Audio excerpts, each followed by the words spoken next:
সরস্বতী পুজোয় ঘুরতে গিয়ে এটা কি আমি চললাম। আজকে সকালে ঘুম থেকে আমি উঠে পড়লাম। সকালে ব্রাশ করতে করতে যখন রাস্তার দিকে ঘুরতে যায় তখন কালু ভাই দেখি না ও ব্রাশ করছে। কালু ভাইকে জিজ্ঞাসা করলাম ঘুরতে যাবি না?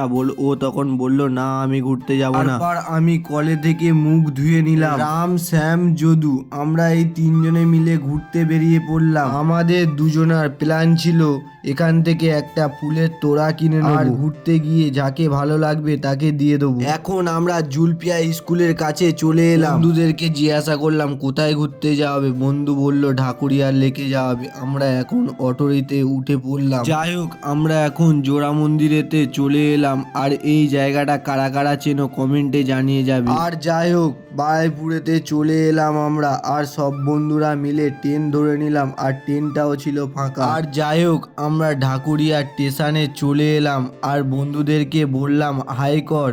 আর হাই কি করবে, ওকে নাকি একজন চোখ মেরেছে, আগে তাকে দেখছে, মেয়ে দেখার জন্য আগে ব্যস্ত হয়ে গিয়ে। যাই হোক আমরা এখন ওভারব্রিজ থেকে লাফছি আর এ কালুয়া আমাদেরকে এমনভাবে তাকিয়েছিল যেন মনে হয় চোখে চোখে তুলে নেবে। ফাইনালি আমরা ঢাকুরিয়া লেকেতে চলে এলাম আর এদিকে চারিদিকমায় শুধু দোকান।